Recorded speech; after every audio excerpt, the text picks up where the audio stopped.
There are certain vices that do not destroy the soul, but reveal it. Vices that only the chosen souls carry, those who were born with the quiet, invisible mission of awakening. And today, I want to show you 5 of these so-called vices that are not mistakes at all, but hidden signs that your spirit is trying to remind you of who you truly are. Listen carefully, because the 5th one is the most intense of all, the darkest, the most misunderstood, the one that convinces you that you're falling, when in reality, you're transforming into something far greater than you can comprehend right now. The first vice carried only by awakened souls is doubt, but not ordinary doubt. I'm talking about that deep, unsettling, almost dangerous kind of doubt that rises in your chest when something simply doesn't align, even when everyone around you swears that nothing is wrong. Carl Jung believed doubt is the crack through which the light enters, because only the one who questions is capable of discovering their own truth. You've spent your entire life questioning everything. The rules you were told to follow, the beliefs you were taught to accept, the institutions that claim authority, the promises that never matched reality, and even your own thoughts when they felt borrowed or imposed. While most people find safety in repeating what others say, you can't. Your soul refuses to let you rest inside what feels false. You need to know. You need to feel the truth as something real, resonating from within, rather than imposed from outside. And here is the part that many never understand. Sacred doubt doesn't destroy you. It awakens you. It pushes you to look beyond the veil, beyond the stories you were told as a child, beyond what your family, society, or even religion insisted you should believe. Others may accuse you of being distrustful, rebellious, or difficult, but deep down, you know this restlessness doesn't come from your mind. It comes from your spirit. Because what you call doubt is actually sensitivity, the ability to feel when something is real and when something is merely repeated. It is your soul recognizing that there is something larger behind what your eyes can see. Most people live in a kind of sleep because they accept everything without asking anything. But you can't. You are incapable of accepting, and that's just the way things are, without looking beneath the surface. And even though this makes your journey heavier, it is also a gift. A painful gift, yes, but still a gift. Sacred doubt doesn't separate you from God. It separates you from the lies that kept you away from Him. Doubt pushes you to search, to investigate, to break the molds that suffocate your authenticity, to challenge what looks correct on the surface but feels wrong in your inner world. And this path, this hunger for truth, will sometimes leave you standing alone, because not everyone can endure life without simple certainties. But listen carefully to this. Chosen souls were never given the comfort of blind faith. They were given the privilege and the weight of finding their own path toward truth. Jung understood this deeply. Complex and profound souls must question everything in order to awaken. Because when you force yourself to accept something that doesn't resonate, you dim your own light. And when you dare to ask the questions no one else will ask, you are reborn from within. The second vice, carried only by chosen souls, is inner chaos. Not simple confusion, not ordinary stress, not the emotional disarray that anyone might experience, but a profound whirlwind that only a few could ever endure.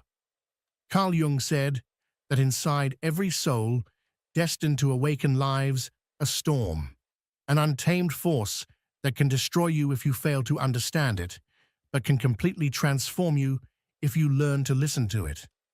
And that storm lives in you. You felt it for as long as you can remember, that constant inner noise that refuses to quiet down, that emotional intensity that never fully dimmed, that mind that doesn't rest even when your body does. Sometimes you look at others and wonder why you can't be like them. Calm, predictable, steady, unshaken. Why do you feel everything so intensely? Why does everything affect you so deeply? Why does every experience move something inside you, as if your soul were made of a more sensitive, more vibrant, more electric fabric? And here is the truth. It is. Your soul is built exactly that way. Chosen souls are not born in peace. They are born in battle. Their spirit holds an energy they don't yet know how to use, a power they don't know how to direct, a mission their memory hasn't recovered. And that forgetting hurts. That forgetting creates the storm. The world looks at your intensity and calls it instability. It looks at your emotions and calls them drama. It looks at your restless mind and calls it a problem. But what they call disorder is preparation. What they call exaggeration is spiritual sensitivity. What they label as chaos is the movement of the soul right before awakening. Jung understood this better than anyone. The shadow always shakes when the light is about to be born, and you have felt that truth in your own skin. Just before every major change, your inner world breaks apart, trembles, ignites. It's not a coincidence. It's your soul pushing you toward a different version of yourself. Inner chaos is a vice only for those who don't know how to read it, but for chosen souls, it is a code, a language.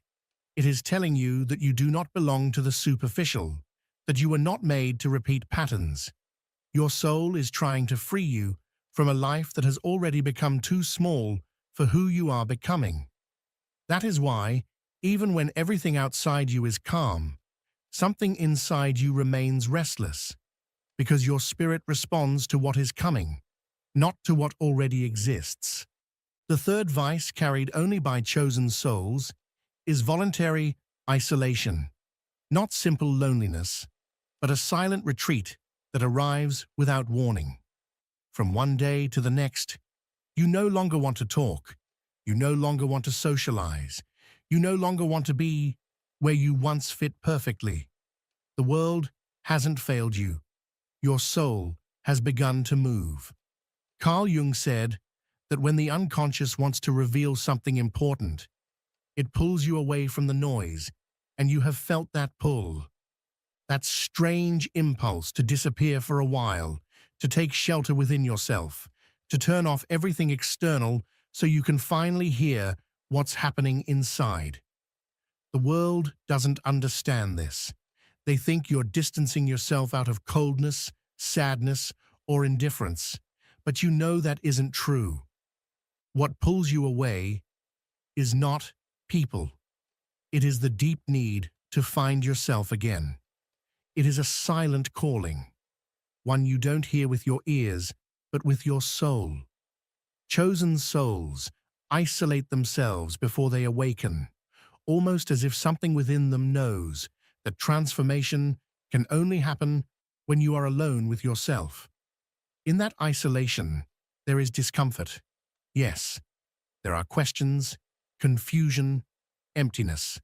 But there is also truth, because it is in that space, without voices, without expectations, without masks, that the scattered pieces of your purpose begin to appear. Jung explained it simply. Loneliness is not the absence of company.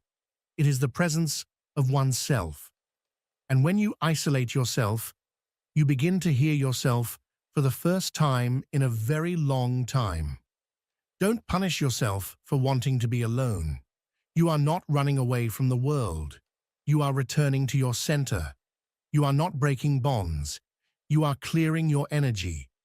Voluntary isolation is an involuntary spiritual retreat, a silent preparation for everything that is about to enter your life. Ordinary souls fade in solitude. Chosen souls are reborn in it. The fourth vice, carried only by chosen souls, is the self-destruction of the old self. It is not a vice visible from the outside. It doesn't look like a bad habit or a strange behavior.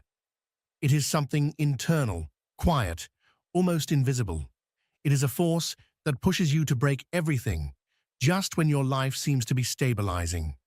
That sudden impulse to quit, to walk away, to cut ties, to abandon what no longer resonates. Jung said that the soul destroys what no longer serves you when your consciousness is too afraid to do it. And that is exactly what happens to you. You felt that moment when something inside you begins to crumble, even though everything on the outside looks perfectly fine. Relationships you can no longer sustain, jobs that suddenly suffocate you, situations that you once tolerated and now feel unbearable. It isn't whim, it isn't instability, it isn't immaturity. It is your spirit shouting, "This is no longer who you are." The world calls it sabotage. You feel it as loss, but in truth, it is transformation. You are destroying the version of yourself that once helped you survive, but now prevents you from awakening. The self-destruction of the old self is painful because it breaks you exactly where it hurts most. Your certainties, your routines, your identities, your attachments. Yet it is necessary. Jung described it as a process of individuation, a stage where your soul pushes you to stop being who you were so you can finally become who you truly are. And yes, it hurts. Letting go always hurts. But staying trapped in a character that no longer feels like you hurts even more. Have you noticed how clarity appears right after breaking down? Have you seen how a new path opens right after destroying a part of your life? Have you felt how, behind every loss, a more honest version of yourself was waiting? That is the self-destruction of the old self, a divine process disguised as chaos. You are not failing. You are making space. You are not going backwards. You are preparing the ground. Ordinary souls cling to what they know. Chosen souls allow what must die to die, because they understand, sometimes without fully knowing how, that every destruction is followed by a rebirth. The fifth vice, the most misunderstood, the most judged, the most feared, and at the same time the most powerful, is the escape through the flesh. I'm not speaking only about desire, nor solely about lust, nor exclusively about addictions. I'm talking about that force that pushes you toward excesses you don't fully understand, impulses that burn inside you, decisions that confuse you, pleasures that pull you in as if something deep within were searching for a way to slip out through any crack it can find. Jung described this as an unconscious discharge, an overflow of energy that the mind cannot yet interpret. When the soul is filled with spiritual energy that you have not learned to channel, that energy leaks through the body, and that leakage can turn into a vice. You've felt it before. That need to experience something intense, something immediate, something that makes you feel alive for even a second, even if guilt arrives right after. It isn't weakness. It isn't depravity. It isn't a lack of willpower. It is your spirit trying to survive inside a life that still doesn't match who you truly are. When a chosen soul feels trapped, empty, or disconnected, it seeks relief in whatever is closest. Meaningless encounters, substances, excess, impulses that seem self-destructive. But in reality, they aren't desire. They are screams, screams from a soul that can no longer endure the lie it is living. The world points fingers at you for this vice. People judge you, criticize you, condemn you, but they will never understand that what they call sin is actually evidence that your spirit is trying to break free. Jung said that when we repress what is divine within us, it becomes shadow, and the shadow, when it has no path outward, seeks doors through the body. That is why the escape through the flesh is so dangerous, because it is not a vice of the body at all, but a vice born from a tired soul. And if the voice of that soul isn't heard, it returns even stronger, demanding attention. But here is the truth no one tells you. Behind this vice lies power, immense power. Your impulses are intense because your spirit is intense. Your energy is strong because your purpose is strong. Your desires run deep because your soul itself is deep. Ordinary souls live lukewarm lives. Chosen souls burn. And that fire, when you deny it, scorches you. But when you finally recognize it, it reshapes you. Because this escape through the flesh is not a punishment. It's an urgent signal that your soul is begging for a real change, for an honest life, for a true purpose, for a direction that finally aligns with who you are on the inside. This vice does not make you impure. It does not make you weak. It does not make you unworthy. This vice reveals you. It shows you that inside you lives an intensity that has not yet found its destiny. And once it finds it, that same energy that overwhelms you today will be the very force that illuminates the path ahead. If you have made it this far, then now you know. These vices didn't appear to destroy you. They appeared to awaken you. Every doubt, every storm, every moment of isolation, every breakup, every impulse you couldn't explain were messages, signals that your soul is not ordinary. They were reminders that you were chosen to carry a light you haven't fully remembered yet. Carl Jung said that the darker the shadow, the greater the light that is trying to emerge. And now you understand why your path has been so intense. It wasn't punishment, it was preparation. If any of these 5 vices live within you, don't hide from them. Observe them, embrace them, because within those shadows lies the truth you've been seeking. And if this message resonated with you, subscribe to the channel, leave your like, and share your thoughts in the comments.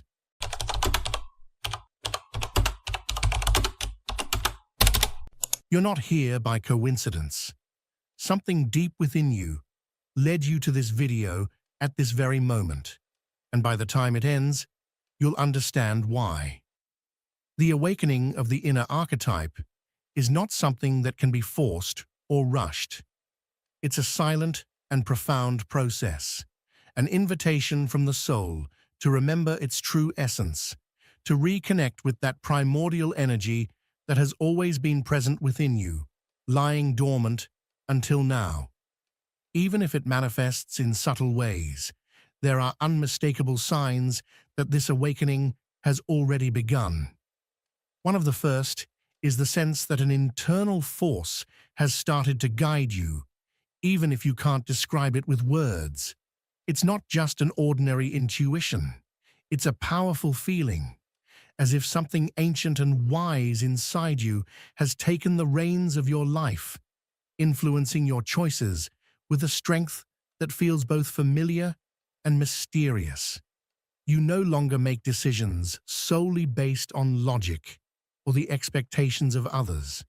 Instead, you're moved by a deeper calling that pulls you toward becoming more authentically yourself. This inner force doesn't require external justification.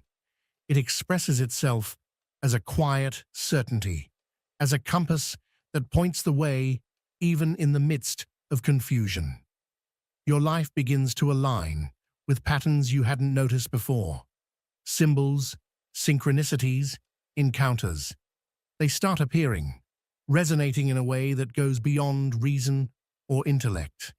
And though you may not fully understand why you're drawn to certain paths or people, something inside you knows it's not a coincidence. It's your inner archetype surfacing, claiming its rightful space in your daily existence. This inner energy begins to shape not just your thoughts, but also your language, the way you walk, the way you observe the world, the way you now make choices you would have previously avoided. This isn't about becoming someone else. It's about remembering who you have always been at your core. And this remembering doesn't come as a mental image. It's a visceral certainty, one that anchors itself in your body, in your voice, in the way you remain present without the need to conform. You begin to sense that something inside you is falling into place, as if all the scattered pieces are finally aligning, even if you can't yet explain why. You're no longer acting out of a desire to please or to fulfill inherited expectations. Now, your gestures, your decisions, even your silences respond to a force that doesn't come from the outside, but from the deepest part of your soul. You also start noticing that this force becomes especially active in moments of tension, of crisis, of transformation. And instead of dragging you down, it holds you up. It reminds you of what you've always carried within, what you came here to embody, and what you can no longer ignore. Your energy begins to gain direction, even if the destination isn't entirely clear. But that doesn't scare you. For the first time, you feel like you're walking toward yourself. And as you continue along this path, that internal energy becomes increasingly recognizable. Not because the world around you changes, but because you begin to see it more clearly in your everyday life, in the way you stand tall when faced with tough decisions, in how you say no without guilt, in how you hold on to your truth without needing to explain it. You're no longer seeking validation in anyone else's eyes, because that validation has started to grow from within, not as inflated ego, but as deep, unwavering integrity. You realize there's a part of you that was never meant to be learned, only remembered. And that memory doesn't come from the mind, it comes from the soul. You begin to surround yourself with people, places, and things that nourish that energy in you. It's as if your external world is rearranging itself so you can finally become who you were meant to be. You lose interest in meaningless conversations and roles that never truly fit you. Your energy no longer wants to just survive. It wants to express itself, to expand, to live fully.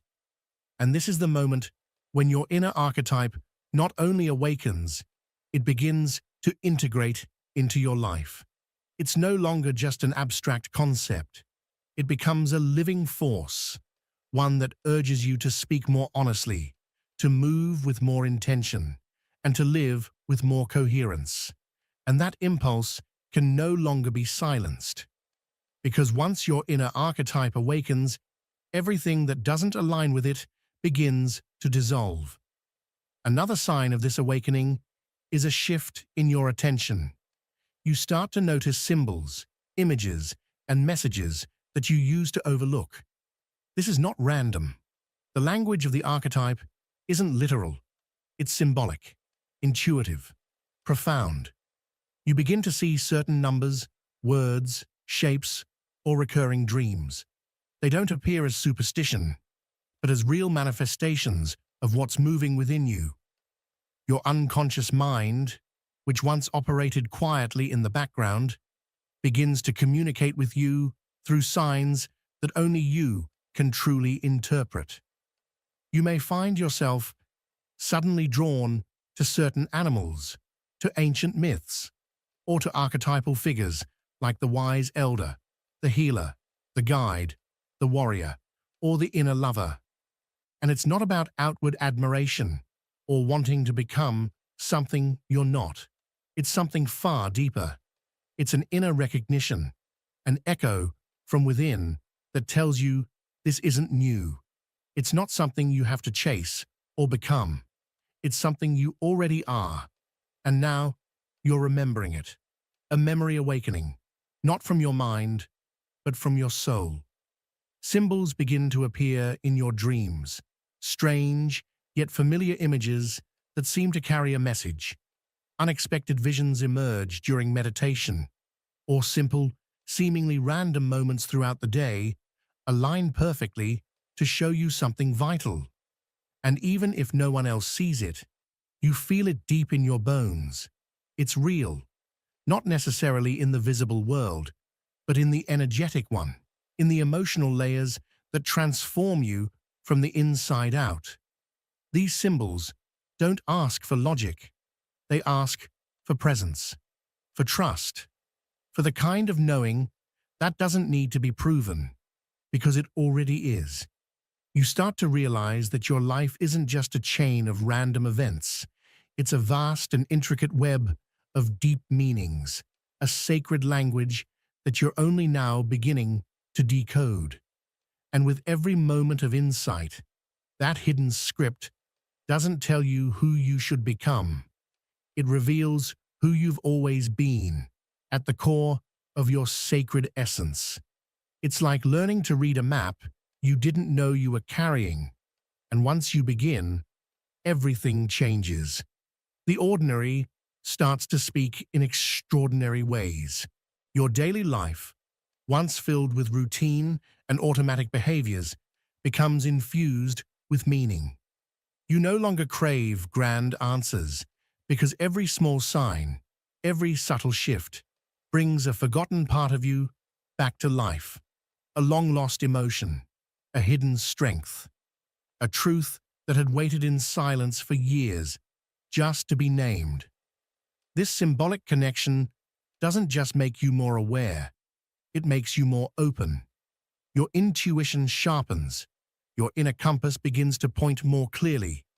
You no longer just feel, you understand, on a much deeper level, the things you once overlooked. You begin to see that certain emotions, cycles, and people didn't enter your life by accident. Each one is a mirror, reflecting some part of you that longs to be seen, acknowledged, and understood. And with that realization, your outer reality becomes a reflection of your inner evolution. Not because the world has changed, but because your way of seeing it has. You're now perceiving it from a different place, a sacred place, where everything communicates, where even the most subtle detail becomes a signpost guiding you toward a more complete version of yourself. From this heightened awareness, discomfort no longer feels like something to escape. Instead, you see it for what it truly is, a message in disguise, a fragment of your archetype waiting to be embodied. And that willingness to look with different eyes, to feel instead of flee, is the clearest sign that a deep wisdom is awakening within you. Not the kind learned through books or teachings, but a wisdom born of the soul, nurtured by experience. This kind of wisdom doesn't arrive as a lightning bolt of sudden clarity. It rises slowly, quietly, expanding your awareness and transforming the way you experience everything. What once felt like conflict now becomes an invitation to explore the parts of yourself that react, to question the origins of your fears, to sit with emotions you used to run from. Because now you understand. Each emotion holds a key that opens a door to something greater, something that has always lived within you. And gradually, you become more intimate with yourself, not through ideas or philosophies, but through the daily practice of presence, of sitting with yourself in silence, not to escape, but to listen, to truly hear what's moving in your deepest layers. Your internal dialogue begins to shift.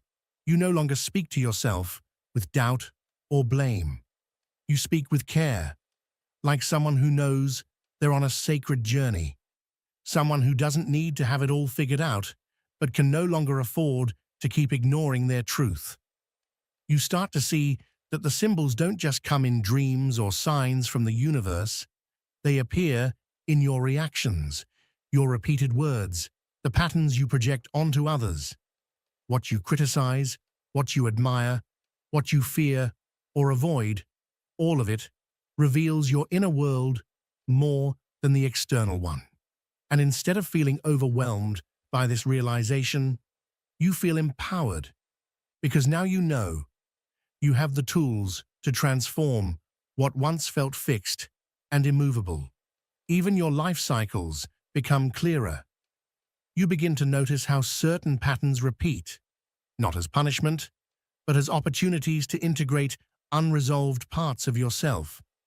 You become aware of the exact moment when the old version of you wants to take control again. But this time, something's different. You don't react automatically. This time, you pause, you breathe, you choose differently. You choose from a deeper place, a place where your archetype is not a concept, but a living force within you. It structures your choices, sustains your path, and gives shape to your inner world. And with this connection, your experience of life becomes richer. You're no longer trapped at the surface. You dive into the depths, navigating the hidden language of the essential.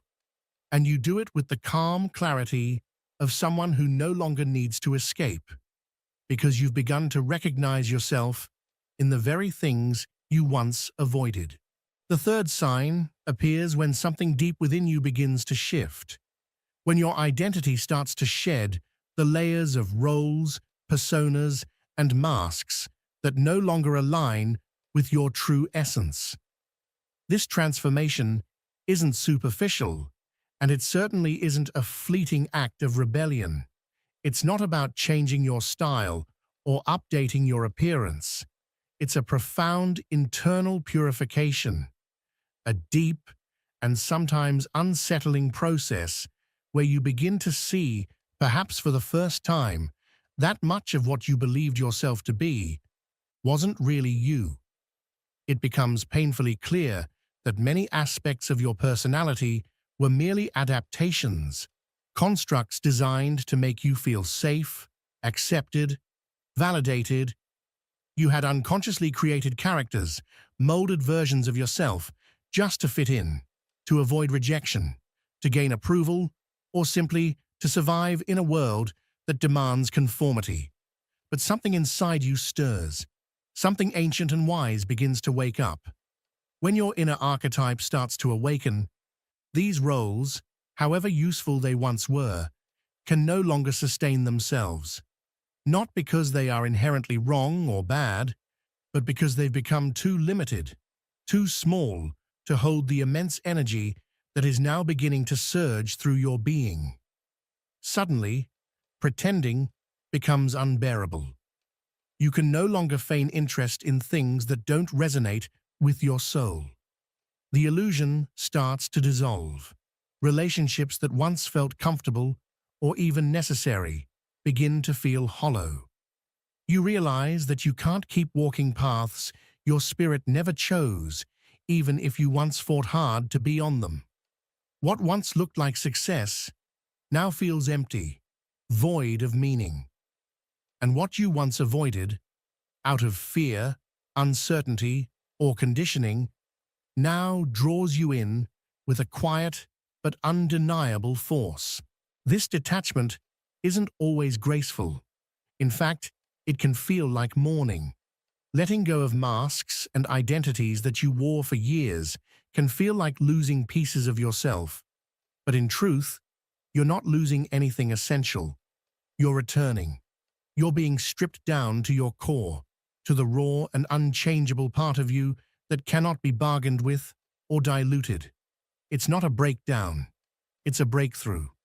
You're allowing everything that distracted you from your inner truth to fall away. And as it does, a more real, more coherent version of yourself begins to emerge. You start to see yourself differently, not through the lens of what you do or achieve, but through the energy you carry, through the silent truth you radiate in your presence, your gestures, your choices. Even if others don't understand this change, you feel it clearly. It's a clarity that doesn't come from intellectual analysis. It comes from having listened to yourself for so long that ignoring your truth is no longer an option. You feel it in your bones. You feel it in your breath. You've come to know yourself too intimately to keep pretending. Letting go of these old roles gives you a kind of freedom you didn't even know was possible. It's not the freedom to do whatever you want without consequence. It's the freedom of walking without the heavy burden of pleasing an outdated image of yourself. You no longer need to live up to expectations that never really fit you in the first place. You discover you can be firm without being harsh, vulnerable without feeling exposed, authentic without fearing loss, because your sense of belonging no longer depends on others' approval, but on your inner alignment. Your energy stops scattering between what you feel and what you do. You start moving from a place of deep stillness, yet incredible power. The need to control, to manipulate outcomes, to force understanding. All of it begins to fade. You're no longer acting to be accepted. You're simply being. And this being doesn't require explanation. It is so grounded in truth that anything which doesn't align with it naturally falls away. Even your relationship with discomfort transforms. In the past, discomfort was something to run from. It threatened the masks you wore. But now, you lean into it. You welcome it, because you understand that discomfort is a sacred messenger. It reveals where you're still holding back, where you're still attached to outdated versions of yourself. And in that awareness, you allow yourself to grieve, not with attachment, but with reverence. You honor who you once were without clinging to it, because now there is space, real space, for a fuller, deeper presence to live through you. Life becomes simpler, yet more meaningful. There's less noise, but more depth. You no longer feel the need to decorate your achievements or hide your healing. You feel at home in your process, at peace with your pace, aligned with your path. You understand now that the true power of the archetype awakening within you does not lie in what you achieve. It lies in what you embody. And you have begun to embody your truth. And once you do that, the need to look outside yourself for validation disappears. You're no longer searching for figures to imitate. You're seeking resonance. You're drawn to depth. You're guided by connections that are rooted in authenticity, not obligation. Living from this deeper identity makes you more selective about what you consume, what you share, what you allow into your energetic field. You stop explaining yourself to those who aren't willing to understand.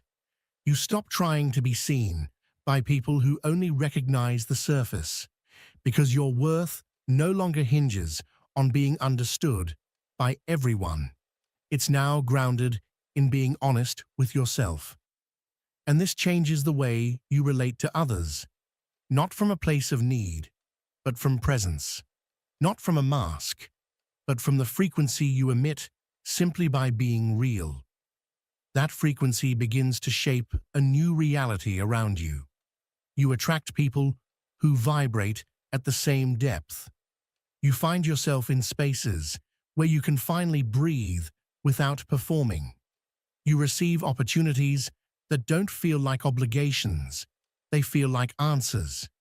Answers from the universe, responding to your authenticity. And you also realize something profound. You're no longer available for what drains you, not because you reject it, not because you judge it, but because you love yourself enough to choose clarity, and that clarity brings peace. A peace that can't be bargained for, because you've earned it. You earned it by releasing everything that distanced you from yourself. Your silence now speaks louder than words. It doesn't need to convince. It only needs to be. And in that being, something sacred is felt, something ancient, something that was always there, but buried. It's not an idealized version of yourself. It's your essence, stripped of interference. It's your archetype in motion. It's your soul, finally in coherence. The fourth sign. You begin to experience a profound reconnection with parts of yourself that were never truly gone, just hidden, buried beneath layers of fear, conditioning, and forgetfulness. These are not qualities you're newly acquiring, but pieces of your essence that had been silenced, shamed, or simply overlooked. It's not about becoming someone else. It's about remembering who you've always been at your core. Suddenly, traits you once saw as flaws, your intensity, your deep sensitivity, your unconventional perspective, begin to rise to the surface again, not as burdens, but as gifts. You start to realize that your strength was never arrogance, it was clarity. Your emotional depth was never weakness, it was empathy. And your unique way of seeing the world, once mistaken for madness, was simply a heightened form of perception, a different kind of wisdom that doesn't conform to the norm, but transcends it. This remembrance doesn't come from your logical mind. It comes from your soul. It emerges from that sacred space within you where your archetype has always resided, dormant, but never absent, waiting patiently to be reawakened. This awakening doesn't construct something new. Rather, it activates what has always been. It stirs your natural talents, your intuitive knowing, your sacred way of being a bridge between the invisible and the visible, the spiritual and the material. You begin to feel more whole, not because everything in your life is suddenly perfect, but because you're no longer at war with yourself. You stop resisting your own essence. The internal battle softens, and in its place, a previously unknown peace begins to bloom. It's a peace that doesn't come from external circumstances, but from finally inhabiting your entire being without fragmenting yourself. The emotions that used to overwhelm you now serve as teachers. The impulses you once suppressed now sharpen into precise intuition. That ache inside you to express, to create, to speak your truth. It no longer stems from fear or anxiety.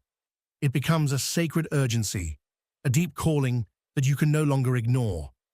You begin to feel an undeniable need to create, to communicate, to give form to what your soul feels, because now you understand.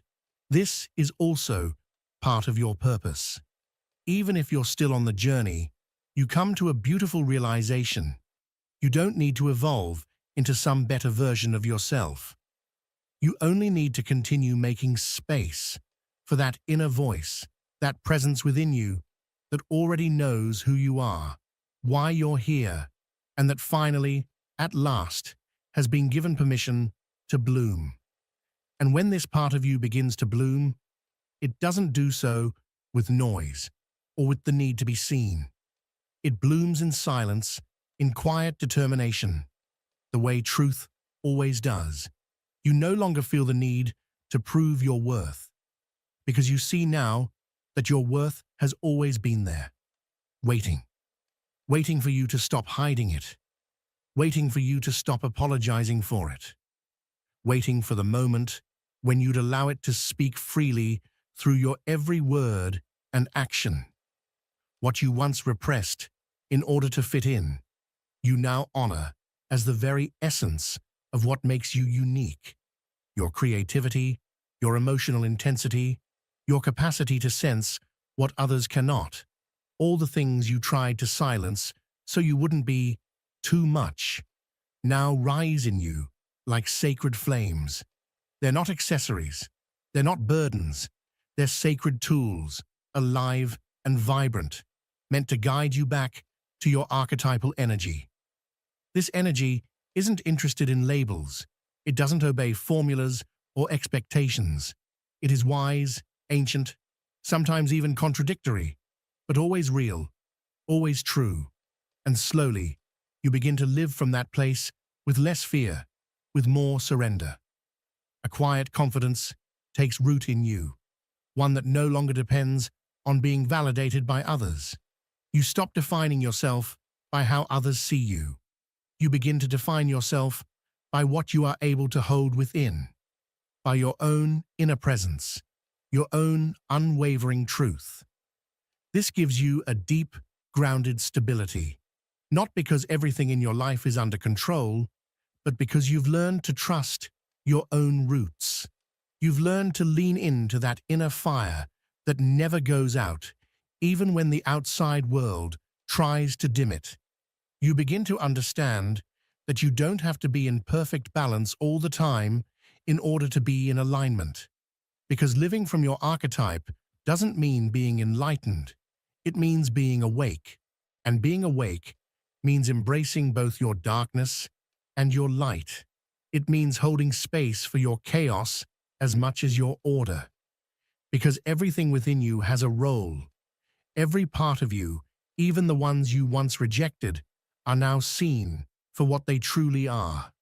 Necessary components of your awakening. And as you integrate them, your energy expands, not outward into the world in search of approval, but inward into yourself, into the sacred soil of your being. And from that deep inner space, a new reality begins to take shape. That new reality isn't something you fabricate. It's not built on the expectations of others.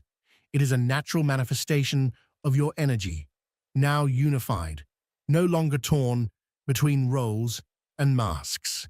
You are no longer trapped between what the world wants from you and what your soul longs to express. You now act from a single place, your truth. And when your truth becomes the foundation of your choices, even the smallest decision begins to carry a new weight, a new clarity. You no longer say yes to what steals your peace. You no longer choose from a place of lack or desperation. You've learned the sacred art of waiting, not out of fear, but out of knowing who you are. And once you recognize yourself, you no longer sell yourself short. You no longer rush. You no longer hide. Your way of moving through life becomes more steady, more intentional, more sacred. Because when your inner archetype awakens, everything you touch begins to vibrate differently. Your words carry new power. Your gaze holds more presence. Even your silence speaks louder than any speech. And this shift, though not always noticed by others, can be felt. It's felt in the rooms you enter. It's felt in the people who gravitate toward you. It's felt in the way everything around you seems to move, with more harmony, as if life itself finally recognizes that you've returned to your center, to your essence, to the exact point where everything can grow without distortion. You're no longer playing a role. You're no longer trying to become someone. You're simply remembering who you've always been. And as you remember, your soul breathes more freely, more lightly, more truthfully. And the fifth sign appears when your entire perception of purpose shifts. It no longer feels like something external you need to chase. Instead, it becomes something you embody. In the past, your purpose may have seemed like a distant goal, something to be discovered, searched for, or even achieved through effort and perseverance. You may have believed you needed to follow certain steps, meet specific expectations, or reach an ideal state before you could truly live in alignment with it. But now, something profound has changed within you. From the moment your inner archetype awakens, you begin to realize a powerful truth. Purpose isn't something you do, it's something you are. It's not a career, a destination, or a role to play. It's the natural expression of your most authentic self. And when you allow yourself to simply be, without masks, without filters, without self-denial, what you came here to do begins to manifest effortlessly. Your mere presence begins to carry weight and meaning. Existential questions no longer paralyze you the way they once did. And it's not because you suddenly have all the answers. It's because you've stopped depending on external formulas. You no longer need someone to hand you a roadmap. You've realized that your path is unlike any other, that your unique expression is sacred. Every experience, every wound, every moment, even the ones that once felt senseless or painful, was part of a design your soul had to break free from in order to step fully into the space that belongs to you. Now, the meaning of your life isn't measured by visible results or accomplishments. Instead, it's reflected in what awakens inside you and inside others, simply through your presence. You're no longer obsessed with doing something extraordinary. You're more concerned with living each moment from a place of depth and truth. You've begun to understand that even the simplest act becomes sacred when it flows from authenticity. Something within you no longer allows you to live on autopilot. What you once tolerated without question now feels unbearably heavy. Activities that lack soul, words spoken without intention, routines that feel empty, all of it drains you more than any physical effort. Because once your inner archetype has awakened, it won't let you fall asleep again. It won't let you forget who you truly are or why you're here. Even if the world continues spinning in its usual rhythm, you've stopped running alongside it. You've slowed down. You're no longer trying to keep up. Instead, you're walking in step with your soul, at its pace, in its cadence, and in its truth. And that way of walking, even though it looks different from what others may expect, is the only one that can lead you to a life that truly belongs to you. And when you begin to live a life that truly belongs to you, you feel something change. Everything you do carries a new energy. You're no longer driven by impulse or obligation. You move with intention, from resonance. Every action comes from a quiet, clear space within. A space that no longer holds confusion or noise, only direction. You come to understand that purpose is not some grand event waiting to happen. It's present in every choice you make that reflects your essence. It's in every moment you choose peace over approval. Every time you choose silence over reaction. Every time you refuse to betray yourself, even if it means disappointing others' expectations of you.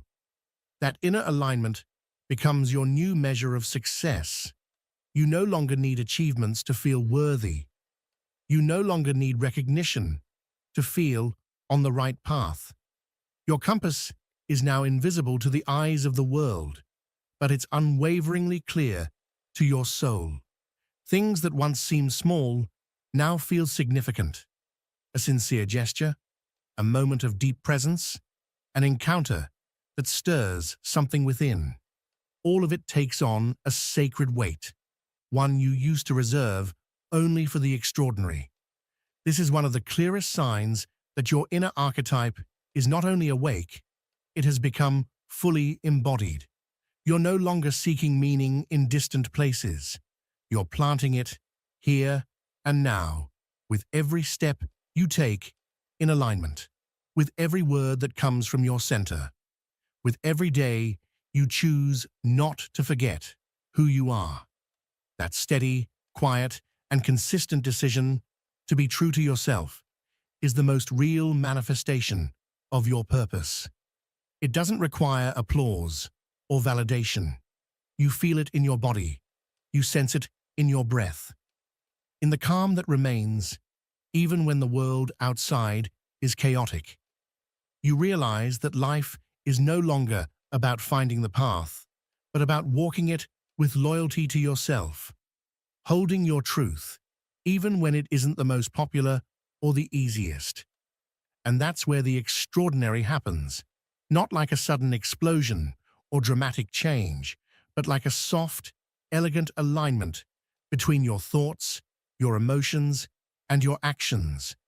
Your energy is no longer scattered. Your mind becomes quiet. Your presence becomes deeper and more grounded. You stop pushing life to happen. Things begin to flow, naturally, organically, with the exact rhythm your soul has always needed. Even your relationship with time transforms. You stop chasing. You stop rushing. You begin to receive, allowing things to come when you are ready, not when the world demands them. This shift in frequency pulls you away from burnout. It frees you from the exhausting pressure to prove yourself. It gives you the serenity to simply be, to live, to feel, to create, from a place of truth. This is how purpose stops being a goal and becomes a way of inhabiting the world. And although the path will still bring its challenges, you no longer get lost in them. Because now, you know exactly where everything begins to make sense. Inside of you. If this message resonates with something deep within, it's because that inner archetype has already started to awaken. You don't have to do anything dramatic to be worthy of this. You simply have to allow yourself to be who you truly are, with everything that entails, with everything it liberates. Remember, you're not discovering something new. You're returning to what is essential. And that return is the most powerful spiritual act there is. Don't rush. Don't force. Your truth has no urgency, but it does have direction. And if this message has lit something within you, if it has walked beside you in this moment of your journey, then keep exploring with us. Keep deepening the path of awakening, of soul, of consciousness, of true transformation. Because the truth already lives inside you. It's not lost. It's simply waiting to be lived.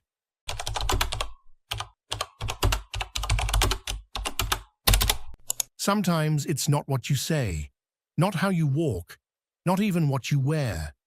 It's something deeper, an energy that surrounds you, something unseen, yet undeniably present. It's the weight of your experiences, the silent storms you've endured, and the countless moments you chose to rise rather than crumble. It's not visible to the eye, but it can be felt by those around you like a subtle pressure in the air.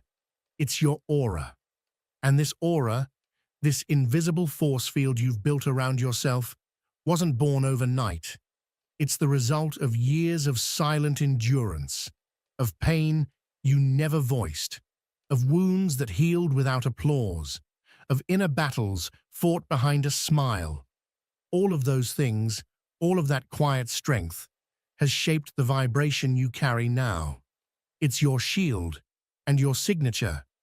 It walks ahead of you before you even speak a word. And when people feel it, they don't always understand it, but they react to it. You might notice people pulling back, becoming uneasy, or shifting their energy when you walk into a room. You might wonder why. It's not arrogance. It's not coldness. It's power. The kind of power that doesn't shout but echoes in silence. A power born from survival.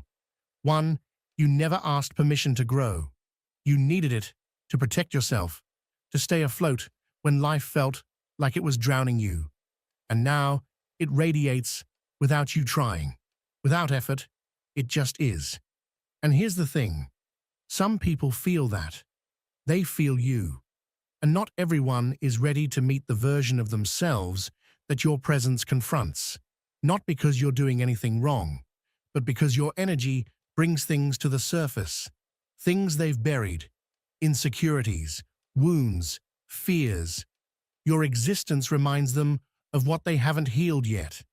And so, they keep their distance, not out of dislike, but out of discomfort. Because being near you is like looking in a mirror that reflects more than just a face. It shows truth. And truth, as we know, isn't always easy to look at. Here are 5 subtle but powerful signs that your aura has a deeper impact than you might realize. Sign 1. People avoid looking into your eyes for too long. Your eyes reveal too much. And it's not about beauty or physical intensity. There's a depth that unsettles, simply because it's uncommon. Waiting, your integrated shadow, is the key. And the moment to begin is now. Sign 1. People often avoid looking you in the eyes for too long. And it's not because there's something wrong with you, it's quite the opposite. Your eyes speak volumes. They say more than words ever could. And no, it's not about physical beauty or some intense aesthetic charm. It's something deeper, something far more disarming.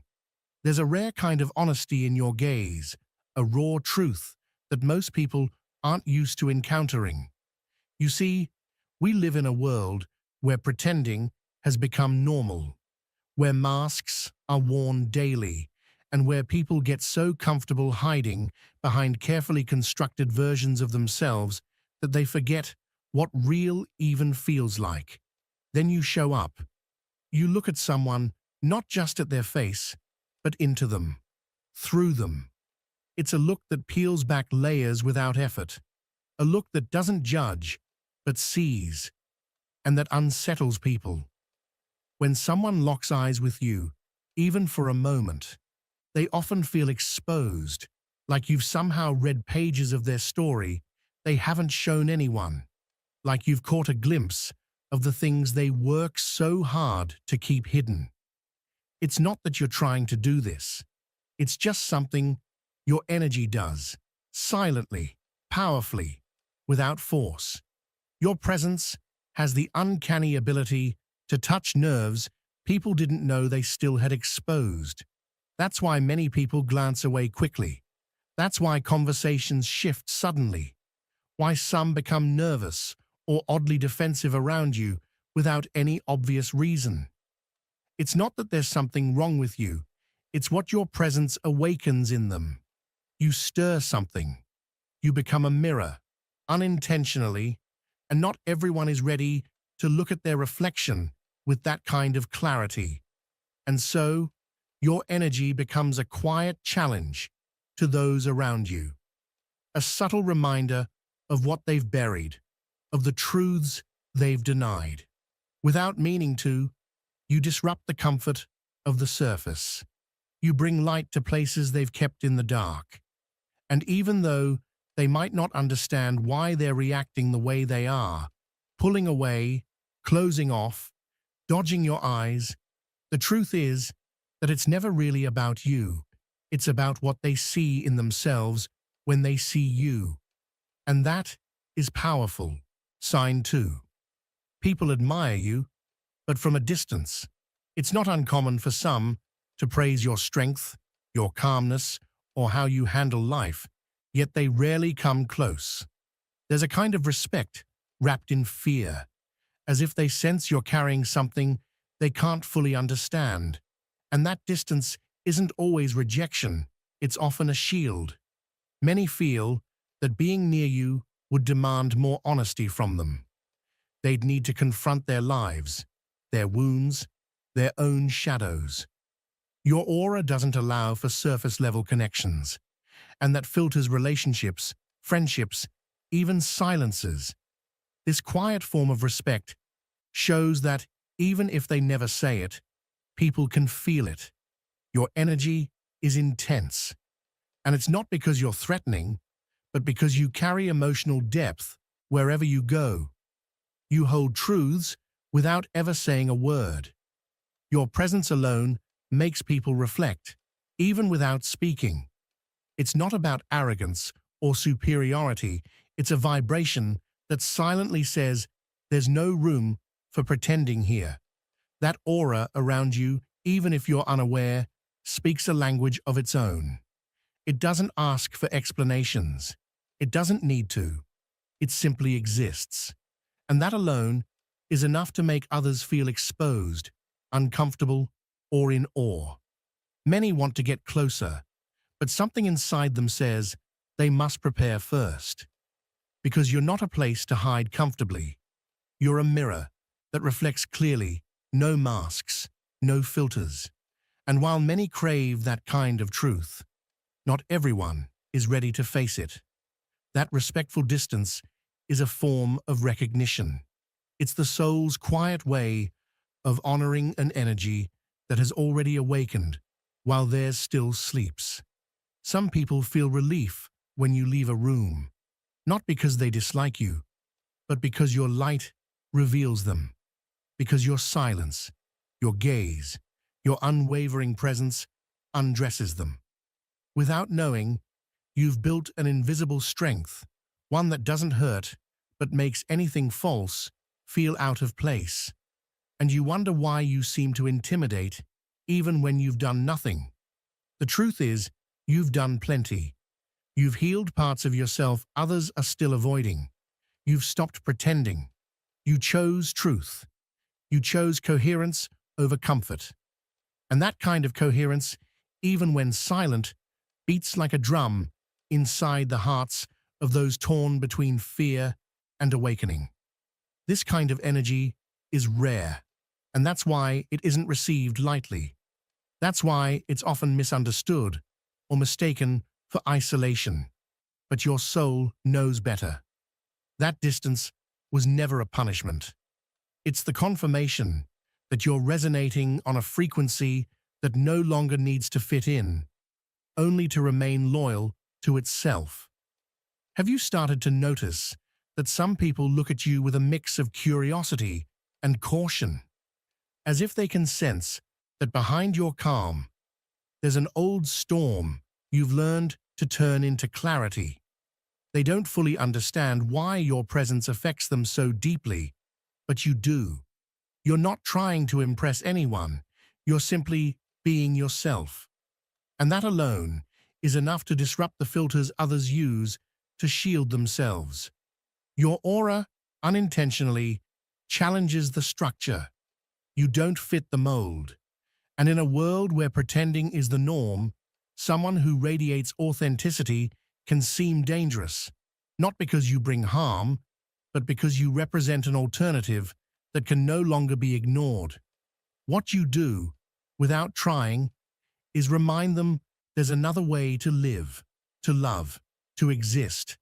And that's frightening, because it demands letting go of excuses. It wordlessly points to the places still ruled by appearances. Your energy alone seems to invite others to release what no longer resonates. And while freeing, it's also destabilizing. That's why you'll sometimes see certain connections drift away with no logical explanation. Don't take it as rejection. It's their soul, not their ego, that's conflicted. Your presence touches something within them they haven't dared to face, and that stirs resistance, though not always in obvious ways. Some will leave, others will stay, but they'll keep a cautious distance. And the bravest ones, those will come closer with eyes wide open and hearts ready. That is the quiet power of an aura that doesn't seek control, but still transforms. And you, without even trying, have become exactly that, a catalyst, someone who doesn't need to raise their voice to create an echo, a soul whose very way of existing becomes a silent act of cleansing. Sign 3. The energy of the room changes the moment you enter. It doesn't matter where you are, a workplace, a coffee shop, a crowded supermarket line. The moment you arrive, something subtle yet powerful shifts. It's not about what you're wearing or whether you speak loudly or move with intention. It's your presence. It carries weight. It commands space without needing to demand it. Some people grow quieter when you appear, others seem suddenly restless. A few distance themselves without realizing why, while others find themselves unconsciously drawn to you. And no, it's not a coincidence. There's an immediate contrast between your energy and the existing atmosphere. Your aura speaks a different language, one that disrupts the status quo, not aggressively, but unmistakably. Sometimes you notice it when you walk into a meeting. No need to introduce yourself. No need to speak. People turn their heads, adjust their posture, change their tone. Something recalibrates. Other times, you feel it in smaller, more intimate spaces. A room that once felt stifling somehow feels breathable. For some, it's suddenly heavier, more intense. For others, it's lighter, like a door cracked open in a stuffy space. You don't wield this as a weapon. You don't perform it. It radiates naturally from the inner work you've done, from the way you've cleared the emotional debris that once clouded your vision, from your honesty, from the clarity of your boundaries, from wounds you've processed instead of suppressed. The result is a field of energy that makes everything around you more visible, especially what is incongruent, out of sync, misaligned. You don't need to call it out. People just feel it. Those who live in alignment with truth feel safe near you, seen, calmed. But those who live behind masks, they sense the risk of being revealed, of their facades crumbling. That's why your mere presence can rearrange the energy in a space before you've said a single word. It's not loud or dramatic. It's quiet but undeniable. Your aura precedes your voice. It arrives first, like a ripple moving through the air, touching everything. Imagine throwing a stone into still water. The ripples expand outward. That's what you do. You create a subtle movement that nudges everything and everyone around you into re-evaluation. People adjust, often without realizing it. Some straighten up, almost instinctively, as if your presence reminds them they're allowed to take up space with dignity. Others become uncomfortable. They break eye contact. They check their phone. They fidget. Any small gesture to regain a sense of control over something they didn't expect to feel. And then there are those who soften, who smile, who feel relief because your energy arrives like a calming balm in spaces that are otherwise rushed, noisy, or superficial. You don't need to speak loudly. You don't need to dominate. Your alignment does that for you. The truth you carry projects a silent authority. You've made peace with your own darkness. That's why you're no longer afraid of the shadows in others. So when you walk into a room, something unspoken is immediately understood. Here, there is clarity. Here, masks will not survive. You bring a different temperature, emotionally. Gossip fades. The fake laughter softens or transforms into something real. The distracted eyes start to focus. Your vibration works like a tuning fork. What is out of tune can't hide, and what is ready to resonate with you adjusts itself almost instantly. Of course, this comes with a cost. You become a magnet for those who crave authenticity. You also become a mirror, sometimes an uncomfortable one, for those who still cling to illusions.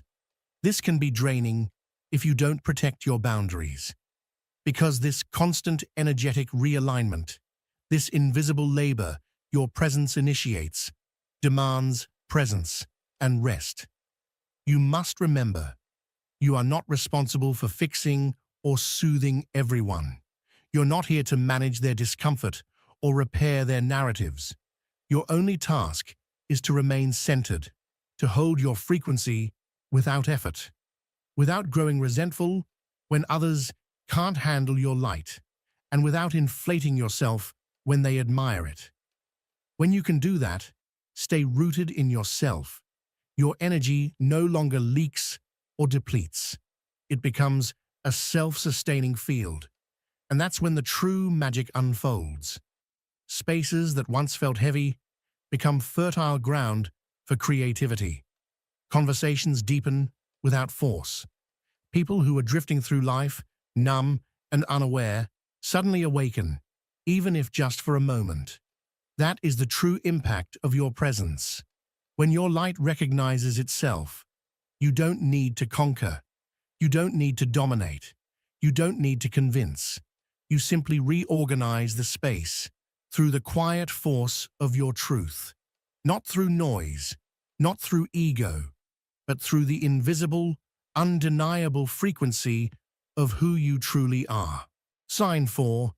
Something has shifted within you, and though it may seem subtle on the surface, its impact is undeniable. Your boundaries, once bendable and blurred, are now firm, clear, and non-negotiable, and that alone leaves many people stunned. You no longer need to raise your voice or explain yourself in lengthy paragraphs.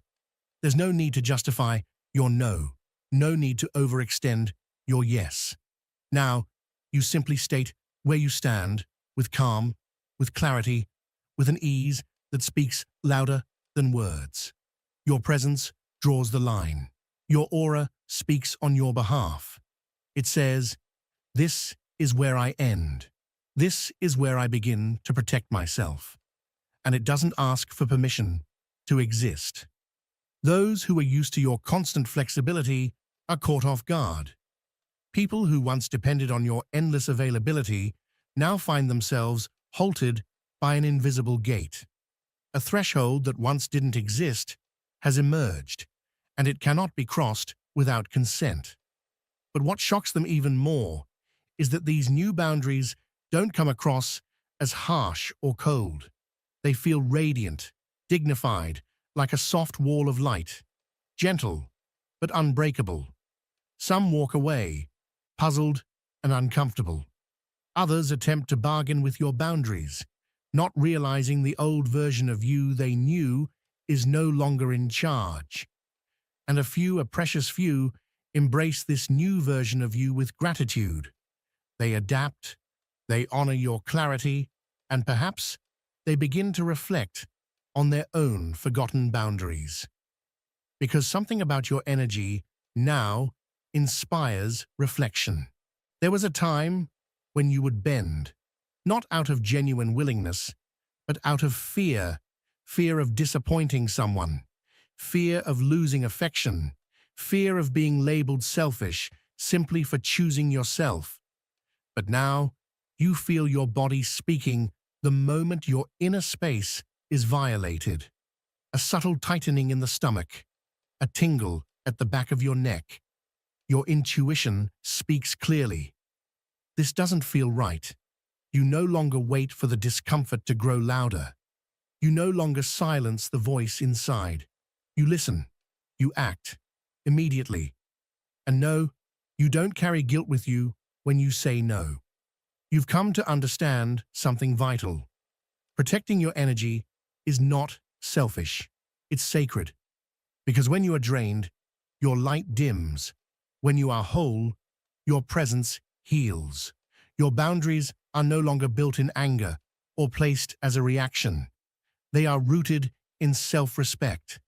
They are preventive, grounded in love. They are not fences of fear. They are the old, strong roots of a tree that has weathered many storms and finally knows what it takes to stand tall. Whoever tries to push against your new boundaries meets something unfamiliar, a force of coherence, not resistance. They offer reasons. It's just a small favor. It won't take much. You're overreacting. But your aura doesn't argue. It doesn't shrink. It simply stands its ground. And the conversation shifts. You begin to realize how many manipulations only worked before because you were uncertain of your own right to say enough. The moment that doubt disappears, the entire dynamic dissolves. The game ends. Yes, there are side effects. There are awkward silences where sarcasm and double-edged jokes once lived. Invitations become scarce, but the ones that remain are sincere. Slowly, the quality of your relationships changes. Some bonds fade, revealing they were only sustained by convenience. Others deepen because they were always based on truth. And most surprisingly, you feel a new kind of spaciousness within. You breathe deeper.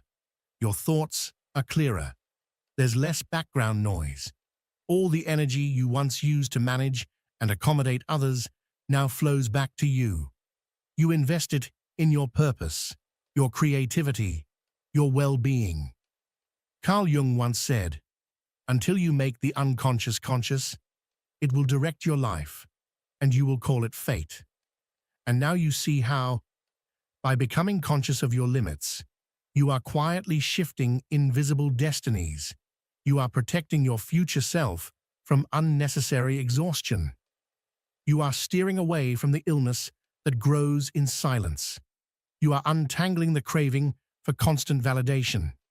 You are rewriting your emotional biography long before pain is forced to be your only teacher. And yes, at first, this change unsettles people, especially those who had come to expect your softness, your giving, your endless flexibility. Some will feel rejected. Others, though they may never say it aloud, will admire you deeply. And some will begin to build their own boundaries, inspired by yours. But regardless of the outside reactions, your inner compass holds steady. You're not here to please everyone. You're here to honor your space, your soul, your calling. And in doing so, you're not pushing people away. You're simply letting the right ones come closer, while standing in the light of your own self-respect. Because at the end of the day, protecting your energy is not just self-care. It is devotion. It is alignment. It is love in its purest. And now, you finally know how to live from that place. Sign 5. The most sensitive beings trust you instantly. Children, animals, and open-hearted souls react to your energy in ways that often leave others puzzled. A nervous dog may calm down as soon as you approach. A crying baby may suddenly stop, their teary eyes meeting yours with serene curiosity. Strangers with heightened intuition might find themselves telling you things they've never shared before, not even with those closest to them. And none of it is a coincidence. Your energy field, refined through authenticity and strengthened by healthy boundaries, radiates a quiet safety. It doesn't demand attention, nor does it impose. It simply is. And in that being, it offers something rare and deeply nourishing. Those who are still in tune with their intuition, those whose minds haven't been clouded by endless overthinking or hardened by fear, recognize this safety without needing words. They don't need explanations or reassurance. They simply feel that you are not there to judge, control, or manipulate them. They sense that your presence doesn't threaten them, it supports them. That's why they trust you. That's why they draw near. That's why, sometimes, you find yourself surprised by spontaneous acts of affection, whispers of secrets, gentle touches, or the soft, unexpected warmth of a stranger's appreciation. Have you noticed how animals are able to sense a person's mood, often more accurately than another human can? In the same way, they recognize the coherence in your frequency. Even in noisy, chaotic environments, your aura becomes a place of peace, a kind of sanctuary. And without even trying, you end up becoming a refuge. Not a passive one, though.